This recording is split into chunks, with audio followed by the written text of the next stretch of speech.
할렐루야. 7월 6일 토요일 새벽 기도를 시작하겠습니다. 사도신경으로 우리의 신앙을 고백합니다.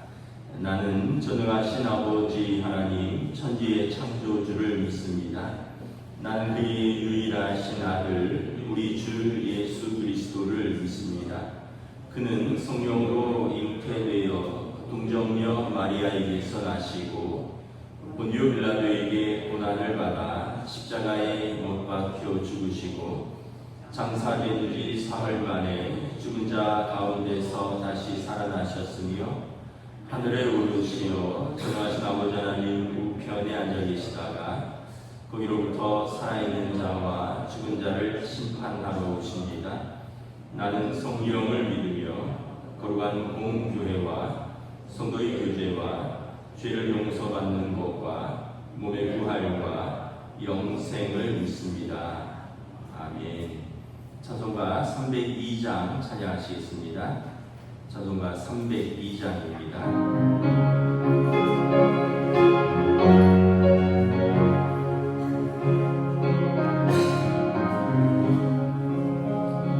내 주 하나님 넓은 은혜는 저 큰 바다보다 깊다.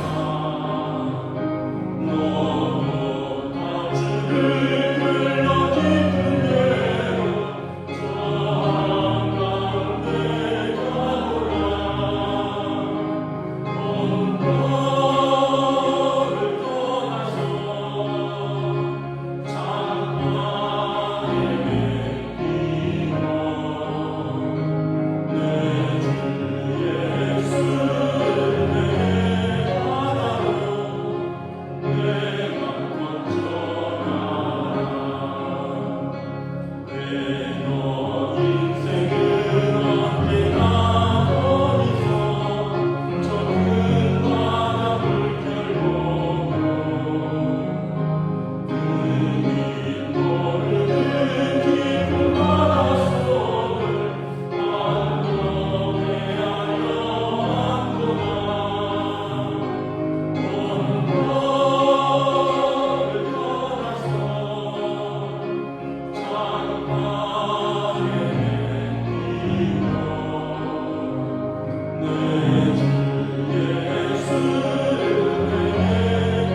구약성경 열왕기하 8장 1절부터 6절까지 말씀입니다. 구약성경 열왕기하 8장 1절부터 6절까지 말씀입니다. 구약성경 574페이지입니다. 열왕기하 8장 1절부터 6절입니다. 저 여러분이 교도하겠습니다. 엘리사가 이전에 아들을 다시 살려준 여인에게 이르되 너는 일어나서 내 가족과 함께 거주할 만한 곳으로 가서 거주하라. 여호와께서 기근을 부르셨으니 그대로 이 땅에 7년 동안 임하리라 하니 여인이 일어나서 하나님의 사람의 말대로 행하여 그의 가족과 함께 가서 블레셋 사람들의 땅에 7년을 우거하다가 7년이 다함에 여인이 블레셋 사람들의 땅에서 돌아와 자기 집과 전토를 위하여 호소하려 하여 왕에게 나아갔더라.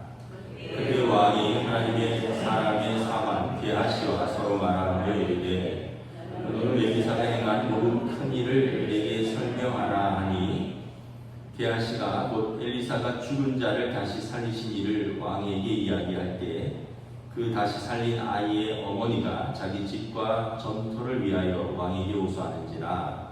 게하시가 이르되 내 주 왕이여 이는 그 여인이요 저는 그의 아들이니 곧 엘리사가 다시 살린 자니이다 하니라. 왕이 그 여인에게 물으매 여인이 설명한지라. 왕이 그를 위하여 한 관리를 임명하여 이르되 이 여인에게 속한 모든 것과 이 땅에서 떠날 때부터 이제까지 그의 밭에 소출을 다 돌려주라 하였더라.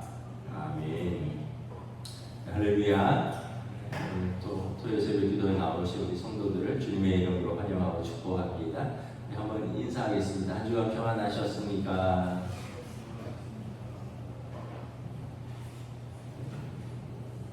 오실 때 비가 좀 쏟아졌죠. 새벽에는 조금 왔는데 한 5시 지나니까 좀 쏟아지는 것 같더라고요. 이제 다음 주 한 주는 이제 본격적인 장마 같습니다. 어느덧 7월입니다. 우리가 주일 설교에 하나님의 은혜 시리즈를 설교하고 있는데 오늘 새벽기도 본문은 섬기는 자에게 주시는 하나님의 은혜라고 해도 과언이 아닐 것 같습니다. 열왕기 상하에 보면 놀라운 하나님의 선지자 엘리야와 엘리사의 사역들이 많이 나와 있는데 그 중에 특별히 한 여인에 관한 이야기를 여러 번 언급하고 있습니다. 수넴 여인이라는 여인인데 수넴 지역에 사는 한 여인입니다. 오늘 본문만 보시면은 이게 무슨 일인가 하시겠지만 1절에 보면 이전에 아들을 다시 살려준 그 여인이다 라는 이야기가 나오고요. 그래서 새벽 기도를 쭉 하신 분들은 무슨 내용인지 아실 겁니다. 잠깐 좀 설명을 드리면 열왕기하 4장에 엘리사가 이 수넴이라는 지역에 갈 때마다 한 귀한 여인이 엘리사와 그의 사환 게하시를 간절히 권하여 자기 집에서 식사 대접을 하였다라고 기록하고 있습니다. 그래서 엘리사가 그 지역을 지나갈 때면 그 집에 들어가서 매번 식사를 하였더라. 그냥 그 정도로 나와 있는데 그 다음에 또 어떤 일이 있냐면 엘리사가 그 여인이 남편에게 이렇게 말합니다. 이는 하나님의 사람인데 그가 이 지역에 올 때마다 머물 곳이 마땅치 않다. 우리 집이 좀 여유가 있으니 우리 집에 방을 만들고 선지자와 그의 사환을 위하여 방을 만들고 또 침대와 책상과 촛불을 들여놓자. 그래서 남편이 동의를 합니다. 그리고 이제 그 집에 선지자를 위하여 게스트하우스 방을 하나 이렇게 만들어 놓고 엘리사가 그 지역을 방문할 때면 그 집에 들어가서 이제 숙식을 하는 그런 은혜를 입습니다. 엘리사가 이렇게 말합니다. 당신이 우리를 위하여 세심한 배려를 하는도다. 그리고 그 성경에 보면 한 귀한 여인, 그녀의 이름은 밝히지 않는데 한 귀한 여인이다 이렇게 설명을 하고 있습니다. 섬김이라는 것은 뭐냐면 하나님이 내게 주신 은혜를 다른 사람들과 함께 나누는 것입니다. 뭐 여러 가지 섬김이 있겠죠. 재능의 섬김도 있을 것이고 또 시간과 마음의 섬김도 있을 것이고 또 물질의 섬김도 있을 것이고 또 꼭 물질만 섬기는 것은 아니죠. 제 그 친구 목사는 이제 개척교회를 하는데 좀 시간이 여유가 있으니까 호스피스 섬김을 하더라고요. 그래서 제가 이야기를 들어보니까 마지막 임종하신 분들을 섬기는 것이 얼마나 삶에 자신을 돌아보고 또 그분들을 위로하고 또 자신도 겸손히 죽음 앞에서 우리는 항상 겸손해지는 거죠. 그래서 그런 섬김을 하고 있다라는 이야기를 들었습니다. 이건 이제 물질의 섬김이 아니라 시간과 몸의 섬김인 것이죠. 이 수넴 여인은 자신이 가진 물질로 하나님의 사람을 정성껏 섬겼습니다. 예수님께서 산상보훈에서 너희를 위하여 보물을 땅에 쌓아두지 말라. 거기는 좀과 동록이 해하며 도둑이 구멍을 뚫고 도둑질하느니라. 오직 너희를 위하여 보물을 하늘에 쌓아두라. 거기는 좀이나 동록이 해하지 못하며 도둑이 구멍을 뚫지도 못하고 도둑질도 못하느니라. 우리가 땅에 아무리 쌓아도 뭐 없어지려면 없어진다는 거예요. 도둑도 늘고 좀도 늘고 녹도 쓸고 못 쓰게도 되고. 제가 신문 기사를 이렇게 봤는데 어느 재벌가의 이제 형제들의 다툼이 좀 났더라고요. 아마 그 선친이 돌아가시면서 형제들 화해하고 잘 지내라. 이제 뭐 아시는 분 아시고요. 둘째 아들이 이제 뭐 회사를 다니다가 형을 뭐 배임으로 고소하고 그러다가 뭐 형제들의 관계가 다 끊어지고 뭐 이제 뭐 정리가 다 되고 나중에 아버지 돌아가셨는데 유족 명단에 둘째 아들은 이름도 올리지 못했고 근데 이제 아버지가 돌아가시면서 형제들은 삼형제는 잘 화해하고 그리고 둘째에게도 적당한 유산을 주라. 그런데 이제 1,000억밖에 돌아오지 않아서 이제 둘째 아들이 또 이것이 합당한 화해냐 그리고 계속 진행 중인 형사 사건에 대해서 고소를 취하지도 않고 그러면서 이제 자기는 법정 싸움을 하겠고 자기가 받은 유산은 다 그냥 사회에 환원하고 형제들이 똑바로 잡는가 두고 보겠다. 뭐 이런 제가 이걸 보면서 1,000억을 상속받아도 물론 또 그 과정이 복잡한 사정들은 있겠지만 여전히 마음도 힘들고 형제관계도 힘들고 참 어렵구나. 이게 하여튼 뭐 있는 사람은 있는 사람들대로 고민이 있고 또 없으면 없는 대로 고민이 있고 우리가 이 땅에 열심히 쌓아도 고민이 없는 게 아니라는 거죠. 예수님께서 하늘의 너희를 위하여 보물을 쌓아두라라는 유대적 오랜 전통의 배경이 있습니다.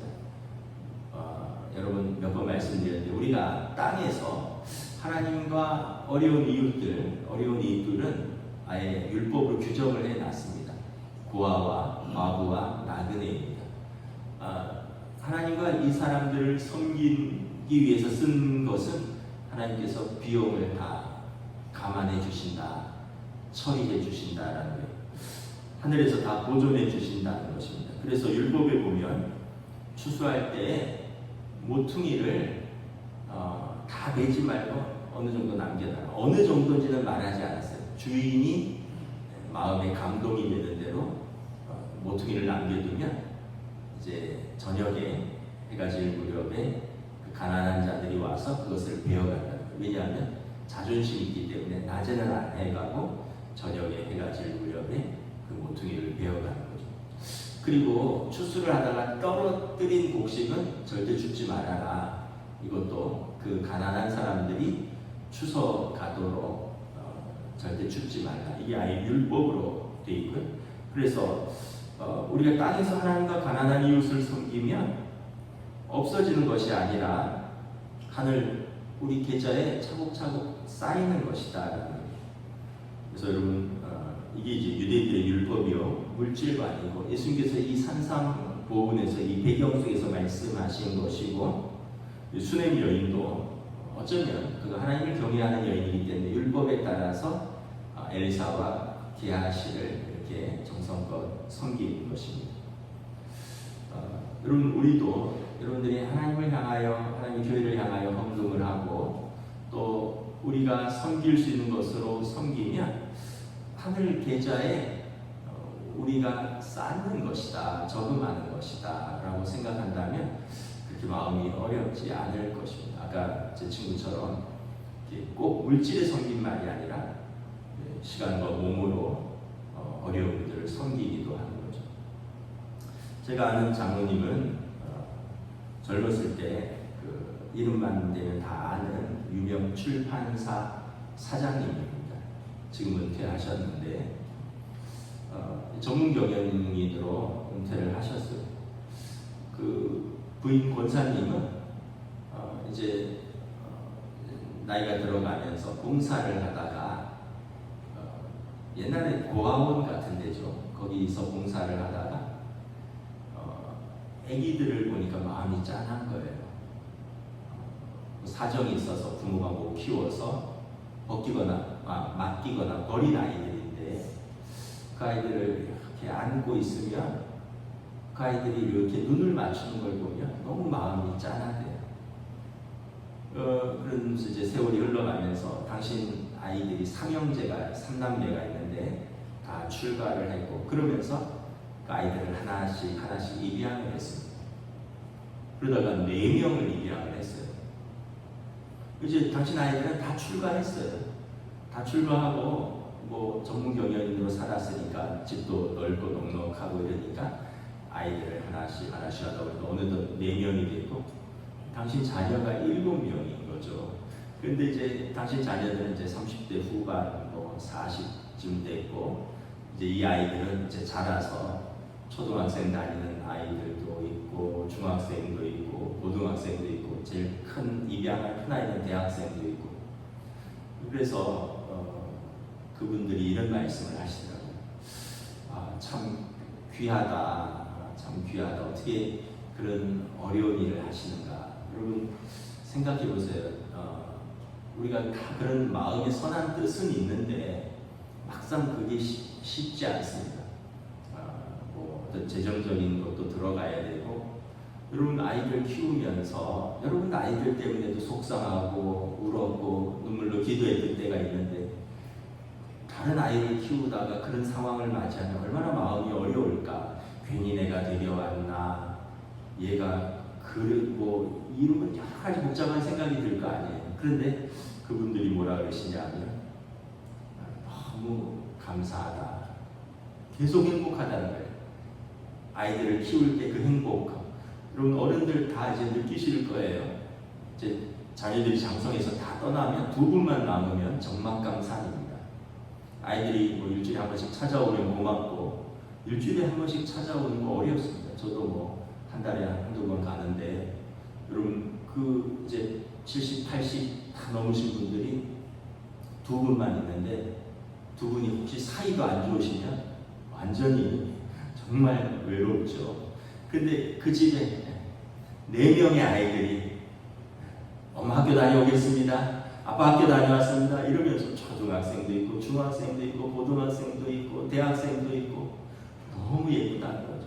그래서 지금도 아이들 학교 픽업해주고 지금도 아이들 밥 해주고 너무 행복하다. 그러니까 여러분 우리가 생각할 때 참 이게 섬김이 내가 받은 은혜를 나누는 건데 또 도리어 그 은혜를 돌려받는 것이기도 하는 거죠. 그래서 뭐 저희도 나중에 은퇴하면 1명 정도는 한번 생각을 해보고 있는데 주변에 그런 모범 샘플이 있어서 여러분들에게도 말씀을 해드립니다. 하나님께서 섬기는 자에게 은혜를 베푸신다. 엘리사가 이제 그 여인에게 어떻게 하나님의 은혜를 좀 갚았으면 좋겠다. 그래서 그의 종 사환 게하시를 불러서 묻습니다. 이 집이 필요한 게 뭐가 있느냐? 그 여인에게 물으니까 그 여인이 나는 필요한 게 없습니다. 그게 되게 자족하고 겸손한 여인이죠. 그래서 엘리사가 종에게 자세히 알아봐라 그랬더니 게하시가 이 집에 아들이 없는데 남편은 나이가 많아 늙었습니다. 더 이상 생산할 수 있는 소망은 없다라는 거죠. 그래서 그 여인을 불러라. 그리고 그 여인에게 하나님께서 내년 이맘때쯤에 이 집에 아들이 있을 것이다. 그리고 놀랍게 이제 잉태하였고 내년 이맘때에 아들을 얻게 됩니다. 이 첫 번째 은혜예요. 두 번째 은혜는 뭐냐면 이제 아이가 잘 자랐어요. 하루는 아버지가 이제 밭에서 추수를 하는데 거기 와서 놀다가 아이가 아이고 내 머리야 아이고 내 머리야 하면서 아빠한테 머리가 아프다 하면서 쓰러졌어요. 일사병인 거죠. 그러니까 이제 아이 아빠는 엄마 이리 데려가라 아이를. 그리고 엄마가 무릎에 안았는데 아이가 죽었습니다. 그래서 그 여인이 엘리사에게로 가자. 아이를 집에 눕혀놓고 종에게 말을 타고 쉬지 않고 엘리사에게 달려갑니다. 내 아들이 죽었습니다. 내 아이들을 살려주십시오. 그래서 엘리사도 쉬지 않고 그 여인을 향해서 달려갑니다. 갈멜산에서 수넴까지 하루길을 쉬지 않고 달려가서 그 아이를 위해서 간절히 기도하고 하나님께서 그 아이를 살려주시고 그 아이를 돌려주셔요. 이 두 번째 은혜예요. 오늘 본문이 세 번째 은혜입니다. 엘리사가 계속 그 여인을 기억해요. 그 여인을 불러서 말합니다. 이 이스라엘 땅에 하나님께서 우상 숭배로 인하여 하나님의 진노로 7년 동안 기근이 있을 것이다. 그러므로 너는 가족들과 함께 이 땅을 피하여 기근을 면하고 돌아오라. 그래서 이제 이 여인이 가족들과 함께 인접한 나라 블레셋으로 가서 7년 동안 기근을 피합니다. 세 번째 은혜죠. 하나님의 사람을 그가 먹이고 재웠더니 하나님께서 그의 가족을 먹이고 재우시는 거죠. 7년이 와서 돌아왔는데 기가 막힌 일이 벌어지는 거예요. 친척들과 이웃들이 7년 동안 사람이 없는 틈 사이에 그 집과 전토를 다 소유권 이전을 하고 자기 집처럼 사는 거죠. 근데 오늘 본문을 보면 남편이 그 사이에 죽은 것 같아요. 그래서 그 여인이 아들을 데리고 왕에게 찾아가서 호소를 합니다. 근데 이제 그 무렵에 이제 왕은 엘리사의 종 게하시를 불러서 엘리사가 놀라운 하나님의 선지자로서 하나님의 그 놀라운 일을 행하는데 어떤 일을 했는지 좀 내게 보고해라. 그 이야기를 듣고 있었어요. 게하시가 엘리사가 했던 여러 가지 일들을 이야기하면서 가장 놀라운 일은 죽은 아이를 살린 것입니다. 한 여인이 있었고 그 여인이 엘리사를 지극히 섬겼고 그 가정에 아이가 없는 걸 알고 하나님이 그 아이를 주셨는데 그 아이가 죽었고 엘리사가 그를 위하여 기도한 즉 아이가 살았고 어머니께 돌아갔습니다. 그 이야기를 하는데 왕의 신문고가 울린 것입니다. 이게 오늘 본문이에요. 그 왕에게 한 여인이 아들을 데리고 와서 울면서 호소하는 게 있다는 거예요. 그 여인을 불러라. 무슨 사정이냐 하는데 게하시가 알아본 거예요. 바로 이 여인입니다. 오늘 5절에 보면 이 여인이 바로 그 어머니고 이 아이가 죽었다가 다시 산 그 아이입니다. 왕이 그 여인에게 자초지종을 자세히 묻습니다.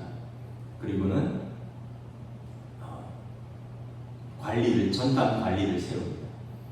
이 여인과 아들을 위하여 그의 집과 전토를 다 찾아줄 전담 관리를 세워서 왕의 명령으로 신속하게 그 문제를 해결하라. 그리고 7년 동안 떠나 있을 동안에 그 집의 밭의 소산까지 다 계산해서 그 여인에게 돌려주라. 완전히 회복을 하는 거죠. 그러니까 이 네 번의 은혜를 입는 거죠. 그러니까 여러분 그 아이를 얻었죠. 아이가 죽었다가 살았죠. 기근을 피했죠. 그리고 잃어버린 집과 전토를 찾았죠.